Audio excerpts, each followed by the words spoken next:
ओम श्री गुरुभ्यो नमः। हरि ओम। शुक्लांबरधरं विष्णुं शशिवर्णं चतुर्भुजं प्रसन्नवदनं ध्यायेत् सर्वविघ्नोपशान्तये। गुरुर्ब्रह्मा गुरुर्विष्णुर्गुरुर्देवो महेश्वरः। गुरुः साक्षात् परं ब्रह्म तस्मै श्री गुरवे नमः।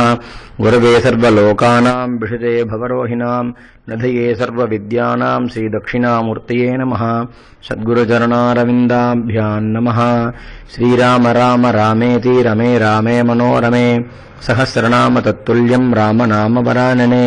श्रीरामचंद्र परब्रह्मणे नमः। வால்மீகி ராமாயணம் சுந்தரகாண்டம் சர்க்கம் 48. ஹனுமான் பிரம்மாஸ்திரத்தால் கட்டுப்பட்டது. இப்படி அக்ஷகுமாரன் மாருதியால் கொல்லப்பட்டதை கேட்டு ராவணன் தன் துக்கத்தை வெளியில் காட்டாமல் மனசை தைரியப்படுத்திக் கொண்டு வீரியத்தில் இந்திரனுக்கு சமமான இந்திரஜித் என்ற தனது குமாரனை வெகு கோபத்துடன் ஆக்ஞாபித்தான். குழந்தாய், உனக்கு பிரம்மாஸ்திரத்தின் ரகசியம் தெரியும். ஆயுத வித்தையின் மர்மங்களை அறிந்தவர்களுக்குள் உன்னை போன்றவர்கள் இல்லை. தேவர்களும் அசுரர்களும் உன் பெயரை கேட்டால் அலறுகிறார்கள்.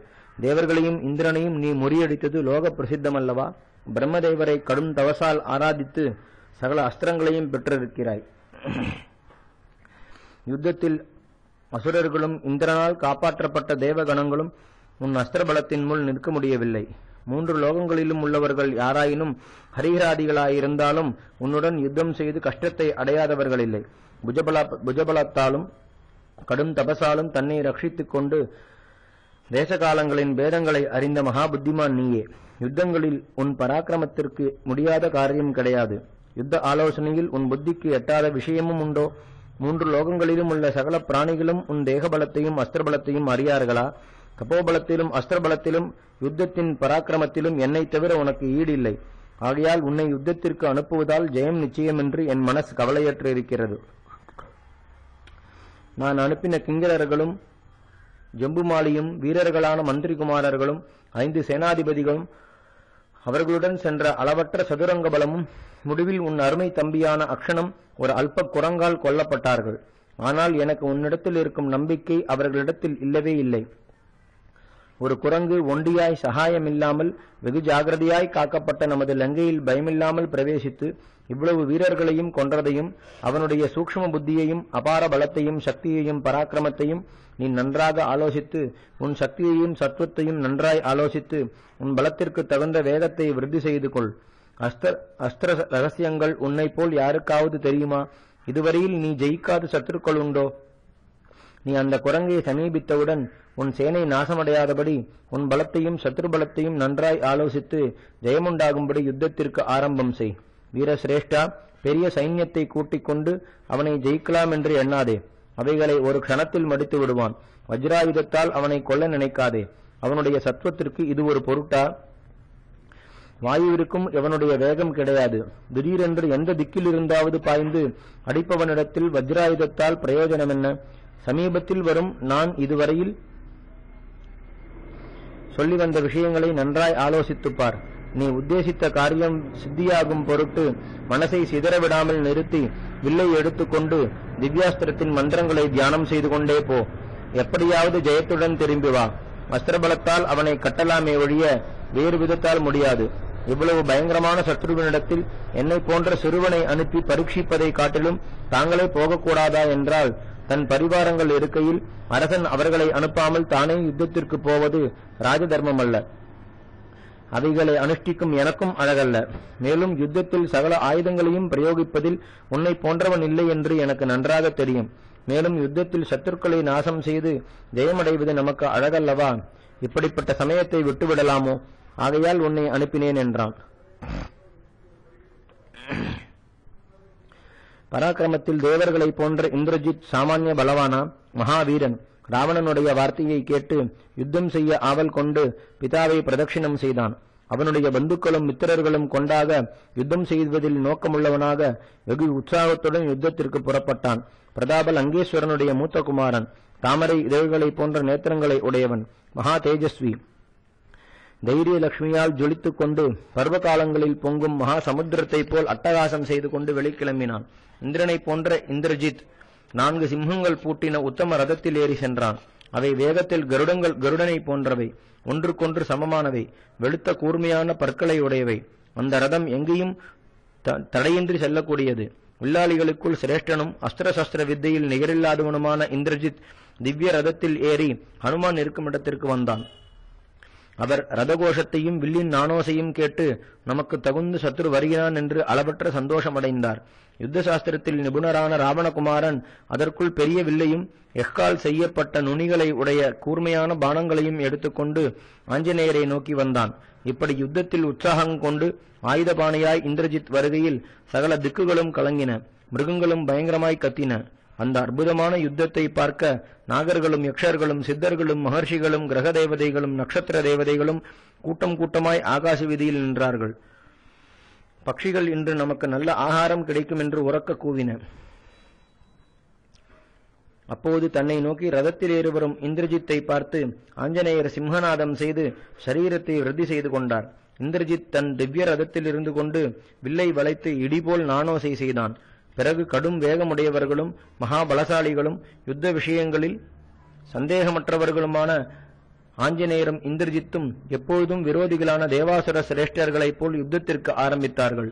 பிரசித்தமான வில்லாளியும் மகாரதனும் சூரனும் யுத்தத்தில் ஆசையுள்ளவனுமான ராவணபுத்திரன் பிரயோகிக்கும் பானங்களை மாருதி தடுத்து கொண்டும் சரீரத்தை வரவர பெருக்கிக் கொண்டும் ஆகாச மார்க்கத்தில் சஞ்சரித்தார். பிறகு அந்த ராட்சசன் தங்கக்கட்டுகளாலும் இறகுகளாலும் அலங்கரிக்கப்பட்ட கோணலான பானங்களை உபயோகித்தான். அவை நீண்டு வெகு கூர்மையாக சத்துருக்களின் மேல் வஜ்ராயுதத்தை போல் வேகமாய் விழுந்து கொள்ளும். பேரி, மிருதங்கம், தப்பட்டை முதலிய வாத்தியங்களுடைய சப்தத்தையும் ரதத்தின் கர்ஜனையையும் நானோசையையும் சைன்யங்களின் கோஷத்தையும் கேட்டு ஹனுமான் மறுபடியும் உயரக் கிளம்பி வில்லாளிகளுக்குள் சிரேஷ்டனான இந்திரஜித் பிரயோகிக்கும் பானங்களை தன்மேல் விழாமல் செய்து கொண்டு அவைகளுக்கு நடுவில் புகுந்து புறப்பட்டு வீரியத்தையும் பலத்தையும் விருத்தி செய்து கொண்டார். அந்த ராட்சசன் பானப்பிரயோகம் செய்யும் போது கைகளை நீட்டி அவைகளை விலக்கிக் கொண்டு ஆகாசத்தில் தாவினார். இருவரும் அளவற்ற வேகமுள்ளவர்கள், யுத்தத்தில் நிபுணர்கள். அவர்கள் செய்யும் யுத்தத்தை கண்டு சகல பூதங்களும் ஆச்சரியமடைந்தன. இந்திரஜித் ஹனுமானுடைய மர்மத்தை அறிய முடியவில்லை. மாருதியும் ராவணபுத்திரனுடைய மர்மத்தை அறிய முடியவில்லை. இருவரும் தேவதைகளைப் போல் பராக்கிரமசாலிகள். அவர்கள் செய்யும் யுத்தம் பிறரால் சகிக்க முடியாமல் இருந்தது. இந்திரஜித் மகா புத்திமான். குறிவைப்பதிலும் அதை அடிப்பதிலும் மனசை சிதறவிடாமல் வெகு ஜாகிரதையாய் இருப்பவன். நான் பிரயோகிக்கும் பானங்களெல்லாம் நான் நினைத்தபடி இவன் மேல் விழுகின்றன. ஆனால் இவன் எப்படியோ அவைகளுக்கு அகப்படாமல் தப்பி வருகிறான். என்ன ஆச்சரியம் என்று தீர்க்கமாக யோசித்து இவனை பானங்களால் கொல்ல முடியாது, எப்படியாவது மூர்ச்சை அடையும்படி செய்து கட்டிக்கொண்டு போவதே சிரேஷ்டம் என்று நிச்சயித்தான்.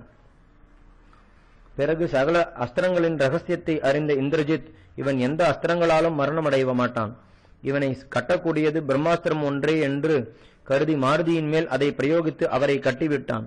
உடனே அவர் சேஷ்டையற்று மூர்ச்சையடைந்து பூமியில் விழுந்தார். சற்று நேரம் கழித்து தான் பிரம்மாஸ்திரத்தால் கட்டுப்பட்டிருப்பதையும் அதனால் தன் வேகம் அடங்கினதையும் தனக்கு முன்பு பிரம்மா கொடுத்திருக்கும் வரத்தையும் ஞாபகப்படுத்திக் கொண்டார். பிரம்மாஸ்திரத்தை தவிர என்னை கட்டக்கூடிய அஸ்திரம் வேறொன்றில்லை. இதிலிருந்து என்னை விடுவித்துக் கொள்ள எனக்கு கொஞ்ச காலம் சக்தி கிடையாது. இந்த ரகசியத்தை அறிந்தே இந்த ராட்சசன் இதை பிரயோகித்திருக்கிறான். ஆகையால் லோககுருவான பிரம்மாவின் ஆக்ஞைக்கு நான் கட்டுப்பட வேண்டியது. இந்த அஸ்திரத்தின் வீரியமோ எல்லையற்றது.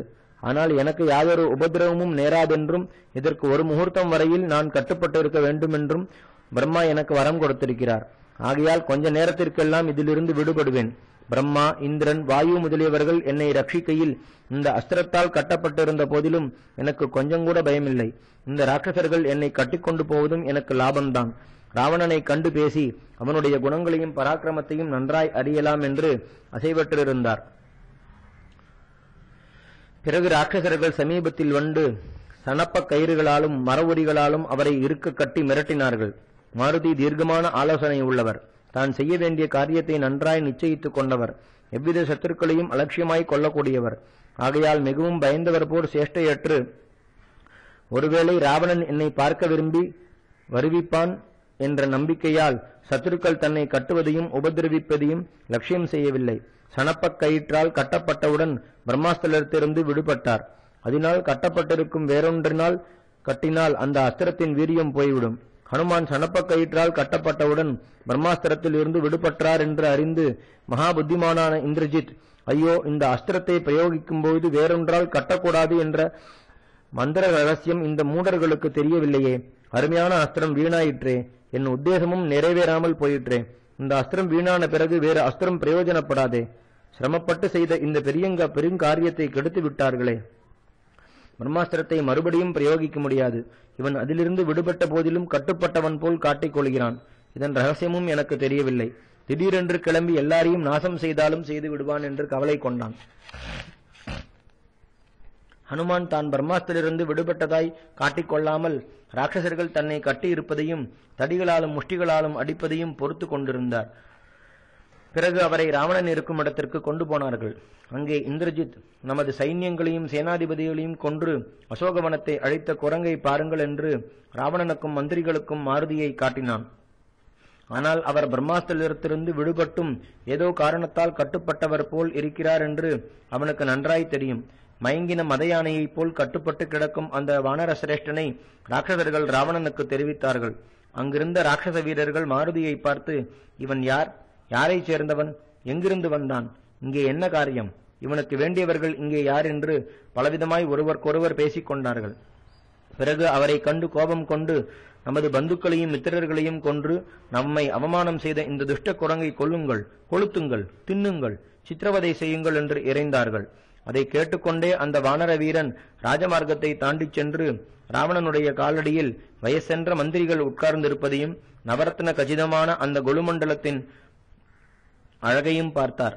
விகார ரூபமுள்ள ராட்சசர்களால் அங்குமிங்கும் இழுக்கப்பட்ட அந்த வானர சிரேஷ்டனை மகா தேஜஸ்வியான ராவணனும் பார்த்தான். ஆஞ்சநேயரும் கொஞ்சங்கூட பயமில்லாமல் அந்த பிரதாப லங்கேஸ்வரனை உற்று பார்த்தார். அவன் எல்லையற்ற தேஜஸும் பலமும் பொருந்தி சகல கிரணங்களுடன் ஜொலிக்கும் ஆதித்யனைப் போல் பிரகாசித்துக் கொண்டிருந்தான். பிறகு ராட்சசாதிபதி மாருதியை பார்த்து கோபத்தால் சிவந்த கண்களை உருட்டி விழித்து தன் பாதத்தடியில் உட்கார்ந்திருக்கும் குலத்தாலும் ஆச்சாரத்தாலும் முதிர்ந்த மந்திரிகளை நோக்கி, இவனுடைய வரலாற்றை கேளுங்கள் என்று ஆக்ஞாபித்தான். அப்படியே அவர்கள், நீ யார்? இங்கு வந்த காரியம் என்ன? இங்கே செய்ய வேண்டிய காரியம் என்ன என்று கேட்க, ஆஞ்சநேயர், நான் ஒரு தூதன், சுக்ரீவ மகாராஜாவால் அனுப்பப்பட்டேன் என்று சொன்னார். வால்மீகி ராமாயணம் சுந்தரகாண்டம் சர்க்கம் 49. ராவணன். பயமில்லாமல் லங்கையில் புகுந்து சத்துருக்களை கலக்கின மாருதி, ஹா ஹா, என்ன ஆச்சரியம்! ராட்சச வீரர்களை ஒவ்வொருவராய் நாசம் செய்தால் முடிவில் ராவணன் நம்முடன் யுத்தத்திற்கு வருவான். அப்பொழுது அவனுடைய பலத்தை அறியலாம் என்று நான் செய்த யோசனை வீணாயிற்றே. இவன் சிம்மாசனத்திலிருந்து இறங்காமலேயே என்னை தன்னிடத்திற்கு வரவழைத்துக் கொண்டான் என்று ஆச்சரியப்பட்டார். பிறகு அவன் ராமனுக்கு செய்த அபராதத்தையும் சீதையை உபதிரவிப்பதையும் நினைத்து கோபம் தாங்காமல் அவனை உற்று பார்த்தார். சிரசில் நவரத்ன கச்சிதமான சொர்ண கிரீடம் முத்து மாலைகளால் அலங்கரிக்கப்பட்டு விளங்கிற்று.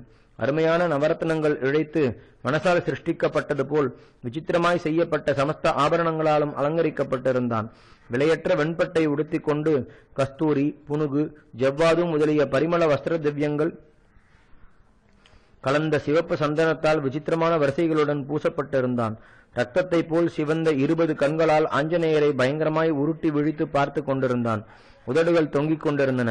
குரூரமான கோரை பற்கள் ஜொலித்தன. பலவித குரூர ஜந்துக்கள் சஞ்சரிக்கும் சிகரங்களை உடைய மந்திரகிரியைப் போல் 10 தலைகளுடன் விளங்கினான். கருத்த மை மலை போல் தேக காந்தியுள்ளவன். பூர்ணச்சந்திரனைப் போல் நாயகமணியையும் முத்துகாரம் கொக்குகளோடு கூடின மேகத்தை போல் மார்பில் பிரகாசித்தது. புஜங்களில் கேயூரங்களும் தோல்வளைகளும் கட்டப்பட்டு உத்தமமான சந்தனம் பூசப்பட்டிருந்தது. அவை 5 தலை நாகங்களைப் போன்ற விரல்களுடன் படுத்து திரண்டு விளங்கின. அவன் உட்கார்ந்திருந்த ஆசனம் ஸ்படிகத்தால் செய்யப்பட்டு சிரேஷ்டமான ரத்ன ஸ்தம்பங்களாலும் விரிப்புகளாலும் அலங்கரிக்கப்பட்டிருந்தது. சர்வாலங்காரமுள்ள அழகிய பெண்மணிகள் சமீபத்தில் 4 பக்கங்களிலும் இருந்து சாமரங்களாலும் விசிறிகளாலும் உபசரித்துக் கொண்டிருந்தார்கள். 4 மகா சமுத்திரங்களால் இந்த பூமி சூழப்பட்டிருப்பதைப் போல் துர்தரன், பிரகஸ்தன், மகாபார்ஸ்வன், நிகும்பன் என்ற மந்திரிகளால் சூழப்பட்டிருந்தான்.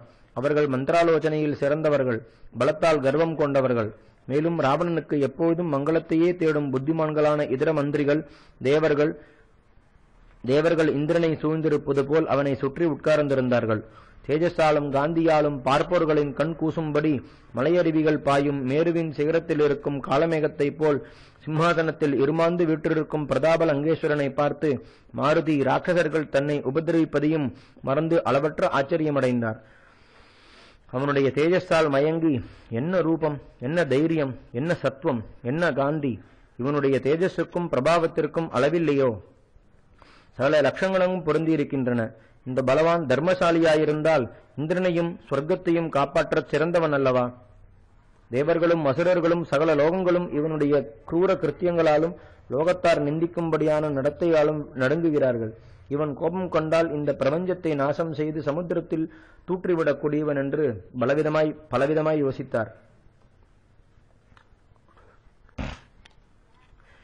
வால்மீகி ராமாயணம் சுந்தரகாண்டம் சர்க்கம் 50.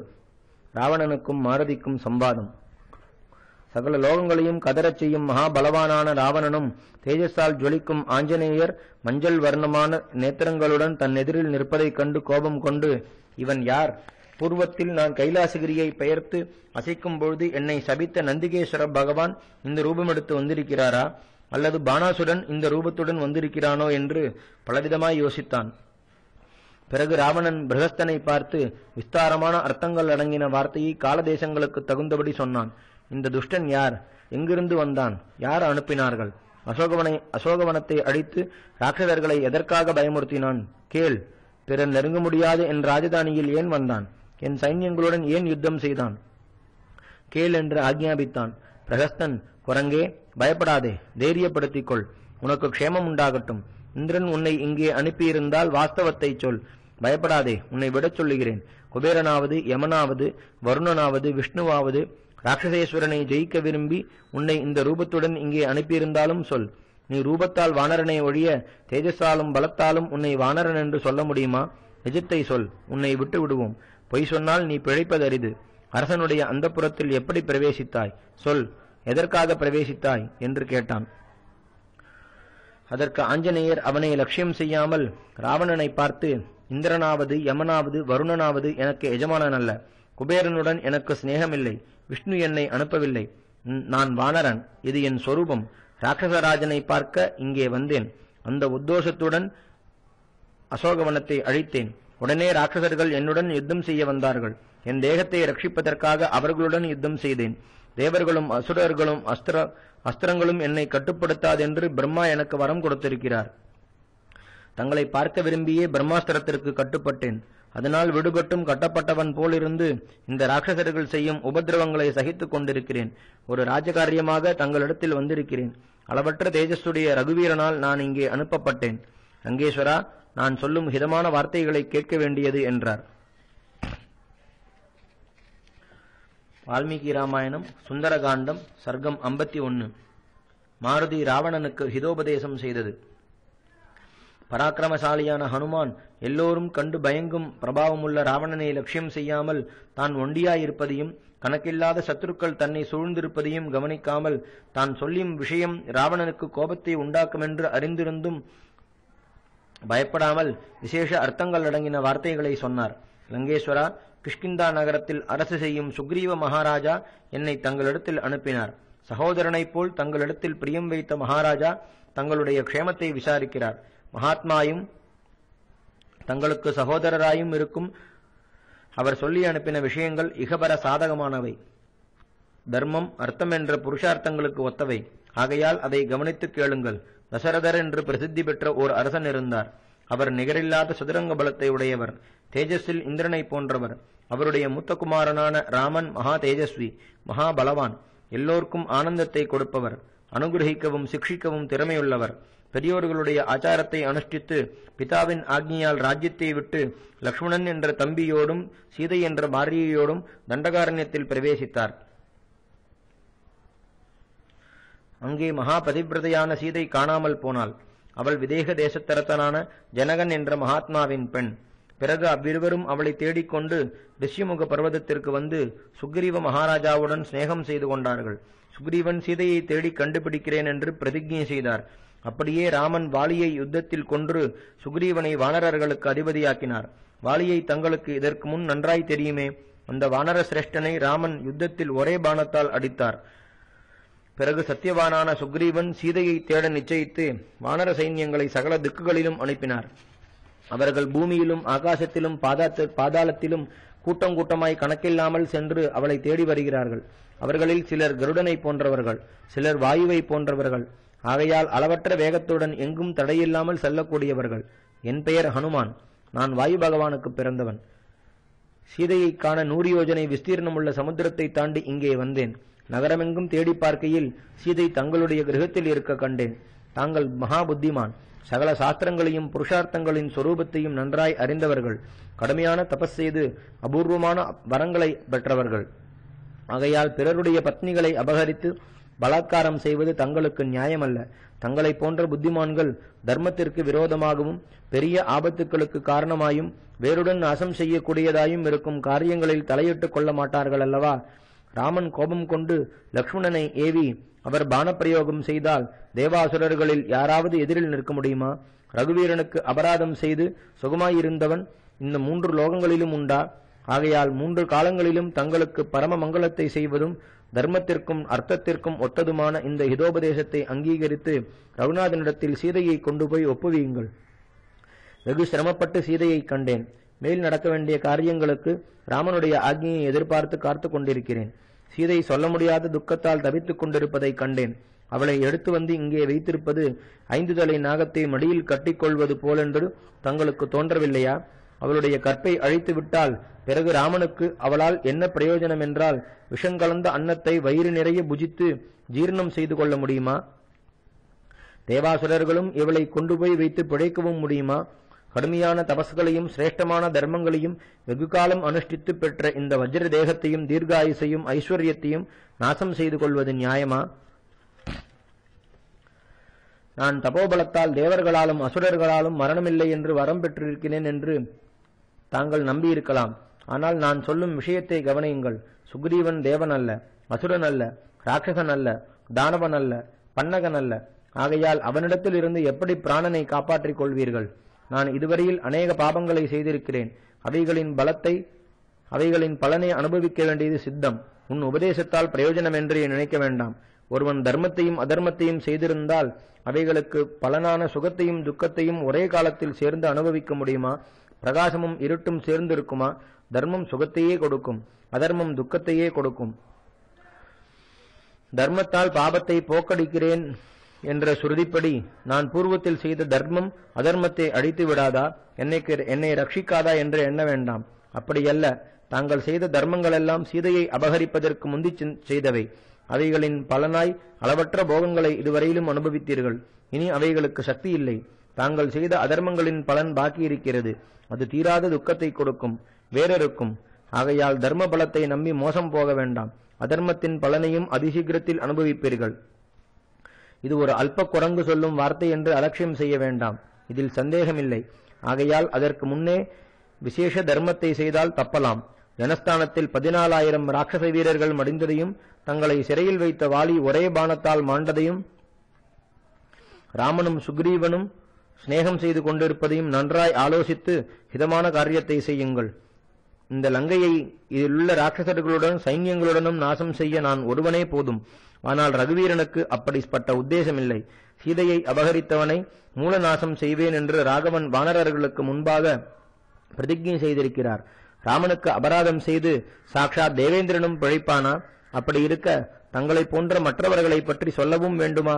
தங்களுடைய சுவாதீனத்தில் இருக்கிறார் என்று தாங்கள் எண்ணும் சீதை லங்கையை முற்றிலும் நாசம் செய்ய வந்த காலராத்திரி என்ற சக்தி என்று அறியுங்கள். சீதை என்ற காலபாசத்தை தாங்களே கழுத்தில் மாட்டிக்கொள்ளாதீர்கள். தங்களை ரட்சிக்கும் வழியை தேடிக் கொள்ளுங்கள். மகா பதிவிரதையான சீதையின் தபஸாலும் ராகவனுடைய கோபாக்னியாலும் இந்த லங்காபுரி முழுவதும் எரிக்கப்படுவதை தாங்கள் பார்க்கவில்லையா? தங்களுடைய நண்பர்களையும் ஹிதத்தை கோரும் மந்திரிகளையும் பந்துக்களையும் சகோதரர்களையும் புத்திரர்களையும் போகங்களையும் பாரியைகளையும் இந்த லங்கையையும் வீணாக அழித்துவிட வேண்டாம். நான் சாமானிய வானரன் அல்ல. சகலலோகநாதனான ராமனே என்னை அடிமையாய் ஒப்புக்கொண்டிருக்கிறார். என்னை நம்பி தன் அந்தப்புற காரியத்தை என்னிடத்தில் ஒப்புவித்து இங்கே அனுப்பியிருக்கிறார். சத்தியம், தர்மம், தயை முதலிய கல்யாண குணங்களின் அவதாரமான ரகுநாதனுடைய தாசனான நான் சொல்லும் வார்த்தைகள் பொய்யாகுமா? பஞ்சபூதங்களால் அமைக்கப்பட்டு சராசர ஜந்துக்களுடன் கூடியிருக்கும் இந்த பிரபஞ்சம் முழுவதையும் ரகுநந்தனன் ருத்ரரூபியாய் சம்ஹாரம் செய்து அப்படியே சிருஷ்டிக்கவும் சக்தியுள்ளவர். அவருக்கு பிரபு ஒருவரும் இல்லை.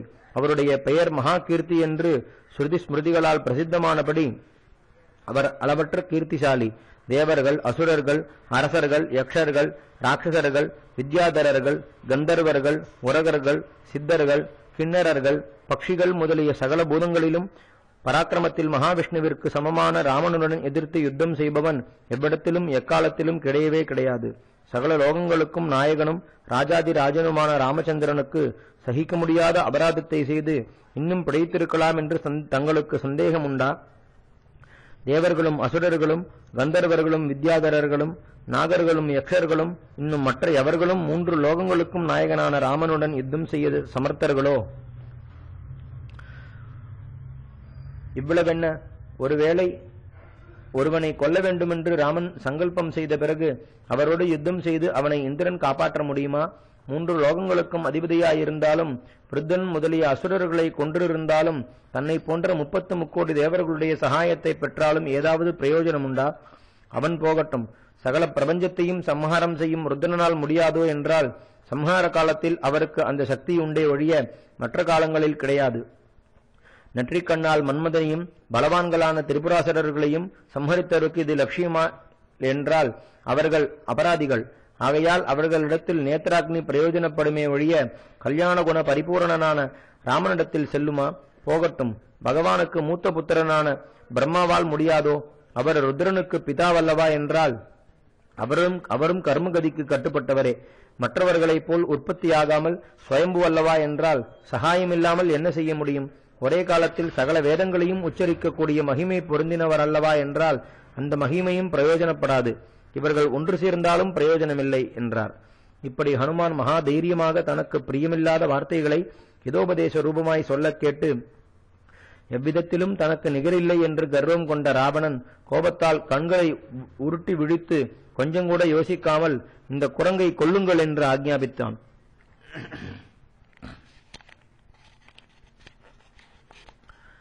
வால்மீகி ராமாயணம் சுந்தரகாண்டம் சர்க்கம் 52. விபீஷணன் ராவணனை தடுத்தது.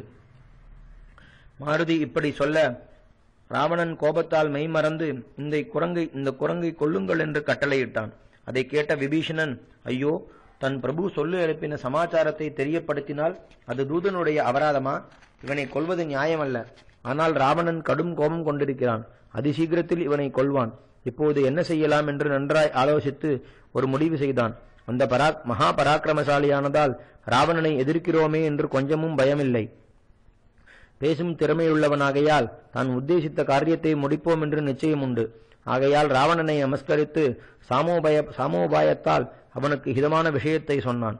ராட்சசாதிபதியே, பொறுங்கள், கோபத்தை விடுங்கள், மனசில் கலக்கமற்றிருங்கள். நான் சொல்லும் விஷயத்தை கவனித்து கேளுங்கள்.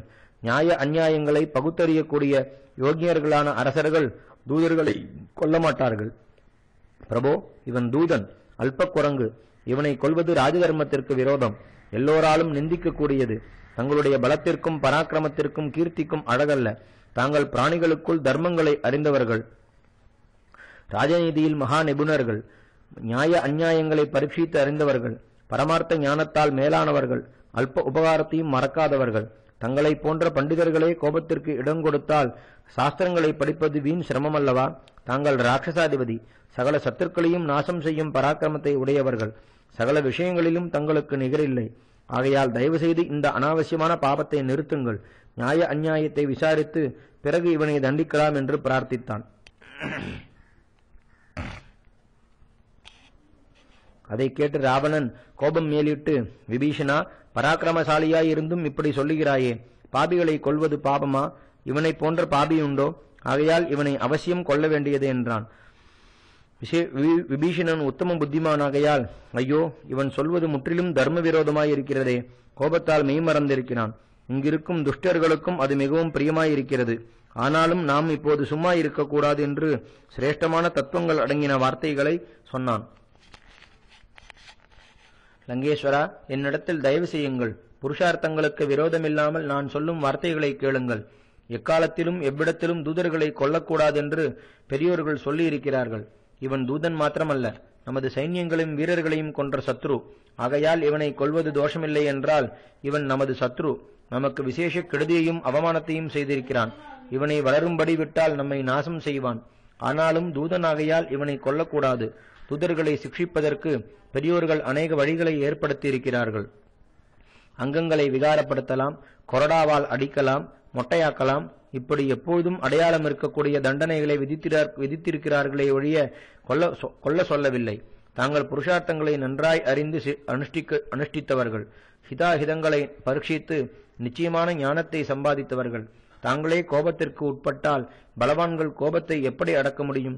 தர்ம விசாரத்திலும் லோக விவகாரத்திலும் சாஸ்திரார்த்தங்களை பரீட்சித்து அறிவதிலும் தங்களுக்கு சமமானவர்கள் ஒருவரும் இல்லை. சகல சுர அசுரர்களுக்குள் தாங்களே சிரேஷ்டர்.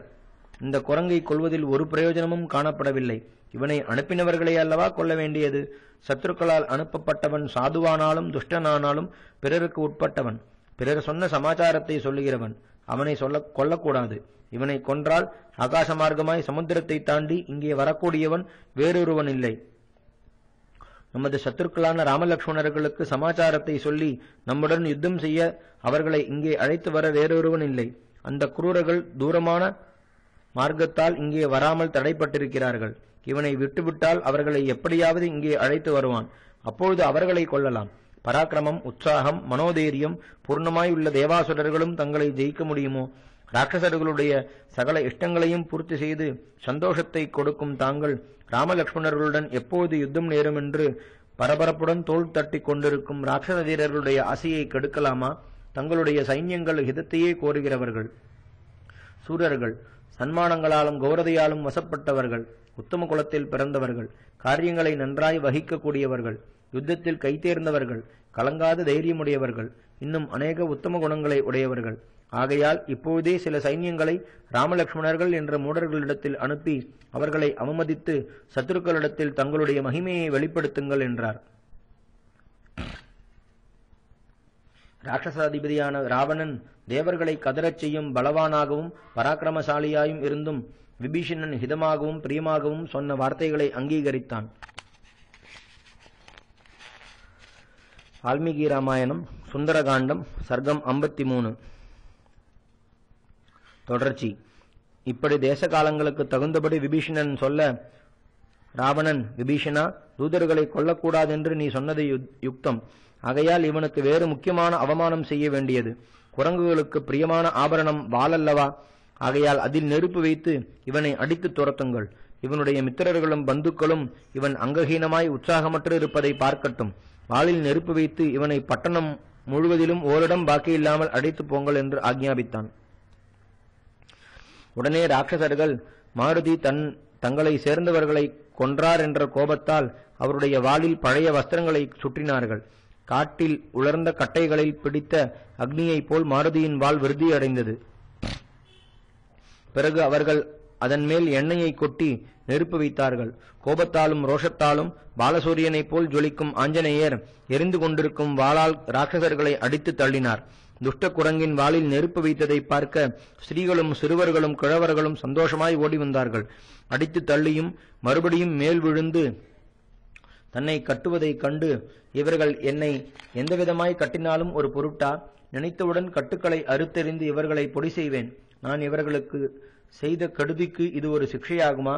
இவ்வளவு ராட்சசர்களையும் நான் ஒருவனே யுத்தத்தில் கொல்லக்கூடியவன். ஆனால் ராவணனையும் லங்கையையும் நாசம் செய்வதாக ராமன் பிரதிஜை செய்திருக்கிறபடியால் நான் யுத்தம் செய்வதை விட்டு லங்கையை சுற்றி பார்ப்பேன். இவர்கள் செய்யும் அவமானங்களையெல்லாம் பொறுப்பேன். இந்த லங்கா நகரத்தையும் கோட்டைகள், கொத்தளங்கள், அரண்கள் முதலியவைகளை ராத்திரியில் பார்த்தேன். ஆனால் பகலில் மறுபடியும் கவனித்து பார்க்க வேண்டியது.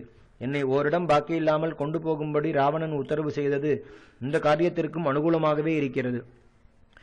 பிறகு இங்கே யுத்தம் செய்த போதும் இந்த பாபிகள் சீதையை எவ்விடத்தில் ஒளித்தாலும் கண்டுபிடிக்கும்படியும் நான் போகும்போது எல்லா இடங்களையும் கவனித்துக் கொண்டு போக வேண்டும். இவர்கள் என்னை கட்டி வாளை கொளுத்தி வேண்டிய வரையில் ஹிம்சிக்கட்டும். என் மனசில் கொஞ்சம் கூட ஆயாசமில்லை என்று முடிவு செய்தார்.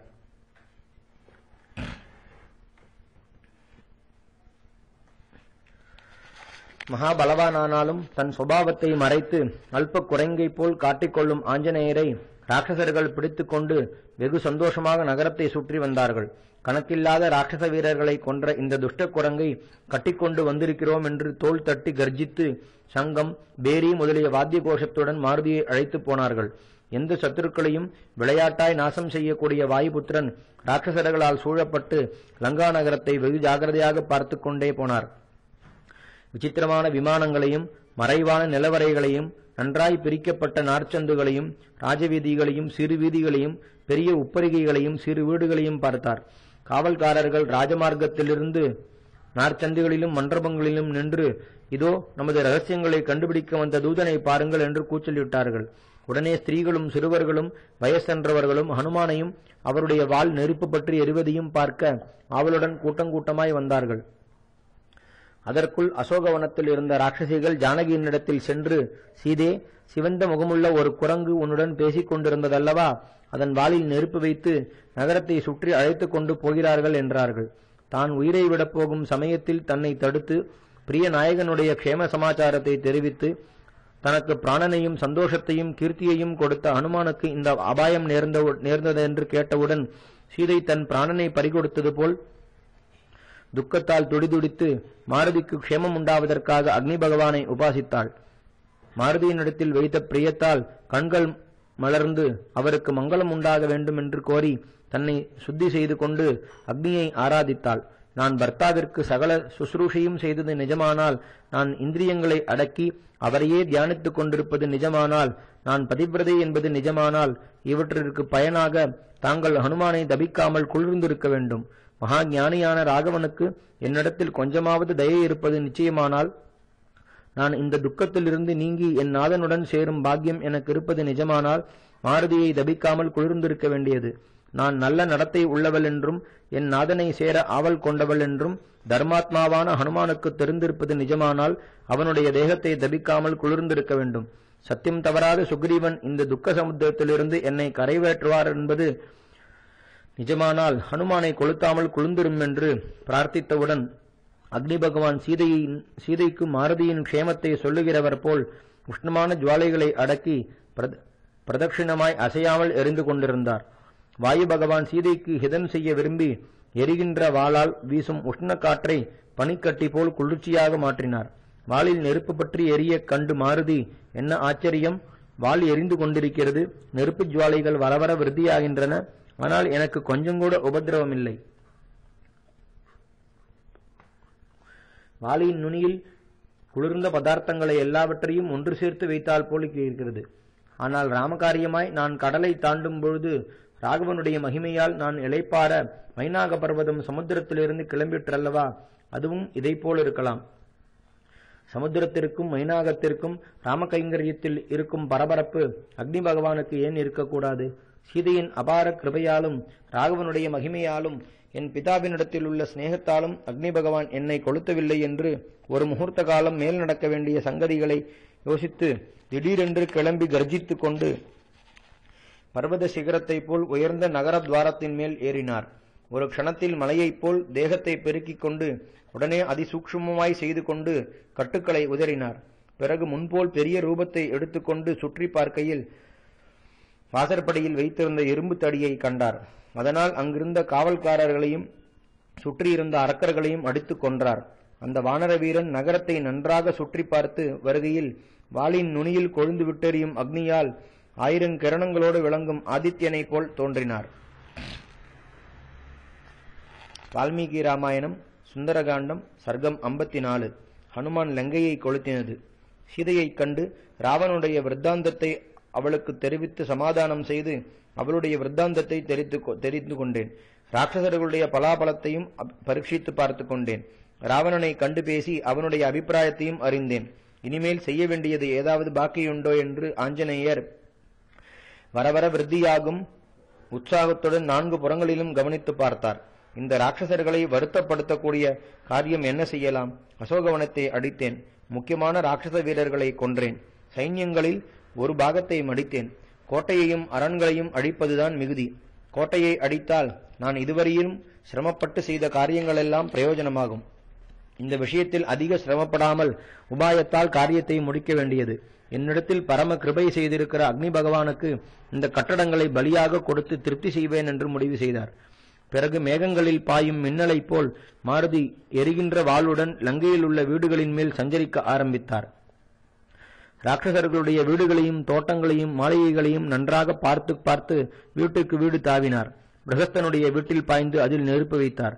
பிறகு மகாபார்ஸ்வன், வஜ்ரதம்ஷ்டிரன், சுகன், சாரணன், இந்திரஜித், ஜம்புமாலி, சுமாலி, ரஷ்மிகேது, சூரியசத்ரு, ஹ்ரஸ்வகர்ணன், தம்ஷ்டிரன், ரோமச்சன், யுத்தோன்மத்தன், மத்தன், துவஜக்ரீவன், வித்யுஜ்ஜுஹ்வன், ஹஸ்திமுகன், கராளன், பிசாச்சன், சோனிதாக்ஷன், கும்பகர்ணன், மகாராக்ஷன், யஜ்ஞசத்ரு, பிரம்மசத்ரு, நராந்தகன், கும்பன், நிகும்பன் முதலியவர்களுடைய வீடுகளையெல்லாம் வரிசையாக கொளுத்திக் கொண்டே வந்தார். தனக்கும் சீதைக்கும் ஹிதத்தை கோரின விபீஷணனுடைய கிரகத்தை மாத்திரம் கொளுத்தவில்லை. அந்தந்த வீடுகளில் தனதானியங்களாலும் வாகனங்களாலும் ஐஸ்வர்யங்களாலும் விளங்கும் பாக்யவான்களுடைய செல்வத்தை முற்றிலும் நாசம் செய்தார். பிறகு எல்லா வீடுகளையும் தாண்டி ராட்சசாதிபதியான ராவணனுடைய வீட்டிற்கு வந்தார். என்ன தைரியம்! சகல லோகங்களிலும் ஒப்பில்லாத அந்த அரண்மனை பல வகை ரத்னங்களால் அலங்கரிக்கப்பட்டு மேருமந்திர பர்வதங்களைப் போல் ஆகாசத்தை அளாவி சகல மங்கள திரவியங்களாலும் விளங்கின. அந்த ராஜகிருகத்தில் மாருதி தன் வாளில் எரியும் நெருப்பை வைத்து கர்ஜித்தார். உடனே அக்னி பகவான் வாயுவுடன் சேர்ந்து காலாக்னியைப் போல் ஜொலித்து விருத்தி அடைந்தார். வாயு அந்த நகரத்தில் உள்ள வீடுகளிலெல்லாம் நெருப்பை பரவ செய்து அதிவேகமாய் வீசினார். முத்துஹாரங்களாலும் ரத்னங்களாலும் ஸ்வர்ண ஜன்னல்களாலும் பிரகாசிக்கும் பெரிய வீடுகள் சாம்பலாயின. புண்ணியத்தால் சொர்க்கத்தை அடைந்தவர்களுடைய விமானங்கள் புண்ணிய கர்மங்கள் முடிந்தவுடன் பூமியில் விழுவது போல் வீடுகளின் விமானங்கள் வெடித்து விழுந்தன. ராட்சசர்கள் தங்களுடைய வீடுகளை காப்பாற்றுவதில் உற்சாகமற்று அங்குமிங்கும் ஓடிக்கொண்டு, ஐயோ, இங்கே வந்தது குரங்கே அல்ல, அக்னியே இந்த ரூபமெடுத்து வந்திருக்கிறான், என்ன கஷ்டம் என்று பெருங்கூச்சல் இட்டார்கள். மெத்தை வீடுகள் நெருப்பு பிடித்தவுடன் அங்கிருந்து சில ஸ்திரீகள் தலைமயிர் அவிழ்ந்து அலங்கோலமாய் குழந்தைகளை எடுத்துக்கொண்டு மேகங்களிலிருந்து விழும் மின்னல் கொடிகளைப் போல் கீழே விழுந்தார்கள். வஜ்ரம், பவழம், முத்து, வெள்ளி முதலியவைகளால் விசித்திரமாக கட்டப்பட்ட வீடுகளும் அங்குள்ள பொன், வெள்ளி முதலிய தாதுக்களும் உஷ்ணத்தால் உருகுவதை மாருதி கண்டார். கட்டைகளாலும் செத்தைகளாலும் அந்த நெருப்பு திருப்தி அடைந்ததோ?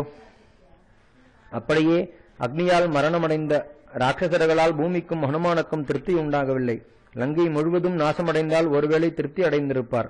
அக்னி ஜுவாலைகளால் சில இடங்களில் பலாச புஷ்பங்களைப் போலவும், சில இடங்களில் இலவம் புஷ்பங்களைப் போலவும், சில இடங்களில் குங்குமத்தைப் போலவும் காணப்பட்டன. பூர்வ காலத்தில் ருத்ரன் திரிபுரங்களை எரித்தது போல் ஹனுமான் லங்கையை எரித்தார். பிறகு ஆஞ்சநேயர் திரிகூடம் என்ற பர்வத சிகரத்திற்கு போனார். அவரால் வைக்கப்பட்ட அக்னி லங்கையில் எல்லா இடங்களிலும் நன்றாக பரவி பர்வதத்தில் நெருப்பு இருக்கிறதென்ற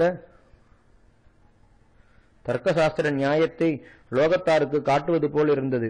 ராட்சச கிரகங்களில் பிடித்த அக்னி ஆகாசத்தை அளாவி புகையில்லாமல் கொழுந்து விட்டெறிந்து ராட்சசர்களுடைய சரீரம் என்ற நெய்யால் விருத்தியடைய செய்யப்பட்டிருந்தது. அதுவரையில் ராவணனுக்கு பயந்திருந்த வாயுவும் அக்னியும் ஹனுமானால் பயம் தீர்ந்து ஒன்று சேர்ந்து பிரளய கால அக்னியைப் போல் லங்கையை நாசம் செய்ய ஆரம்பித்தார்கள். கோடி சூரிய தேஜஸுடன் அந்த பெரும் தீ லங்கையில் ஓரிடம் பாக்கி இல்லாமல் பரவிற்று. அங்காங்குள்ள சகல பதார்த்தங்களும் வெந்து வெடிப்பதால் உண்டான சப்தம் பிரம்மாண்டத்தை பிளப்பது போல இருந்தது. பலாச புஷ்பங்களை போன்ற ஜுவாலைகளுடன் அக்னி பகவான் ஆகாசம் வரையில் வளர்ந்து ஓங்கினார். அணைந்த புகையில் மேகங்களும் மறைக்கப்பட்டு கருணைதல் புஷ்பங்களைப் போல் காணப்பட்டன. லங்கையில் உள்ள பிராணிகளும் வீடுகளும் விருட்சங்களும் அதிசீக்கிரமாய் எரிந்ததைக் கண்டு அங்குள்ள அநேக புத்திமான்கள் வஜ்ராயுதத்தை தரித்த தேவராஜனோ, ருத்ராசுரனை கொன்ற மகேந்திரனோ, வருணனோ, வாயுவோ, ருத்ரனோ, அக்னியோ, சூரியனோ, குபேரனோ அல்லது சாக்ஷாத் காலனோ அல்லது லோகங்களையும் சிருஷ்டித்த பிரம்மதேவருடைய கோபம் இந்த வானர ரூபம் எடுத்து ராட்சசர்களை நாசம் செய்ய இங்கே வந்திருக்கிறதோ, அல்லது தேசகால வஸ்துக்களுக்கு புறம்பாகவும் இந்திரியங்களுக்கும் மனசிற்கும் எட்டாததாகவும் ஒன்றாகவும் இருக்கும் மகாவிஷ்ணுவின் அற்புதமான தேஜஸோ தன் மாயையில் ராட்சசர்களை அடிக்க இங்கே இந்த வானர ரூபம் எடுத்து வந்திருக்கிறது என்று சொல்லிக் கொண்டார்கள்.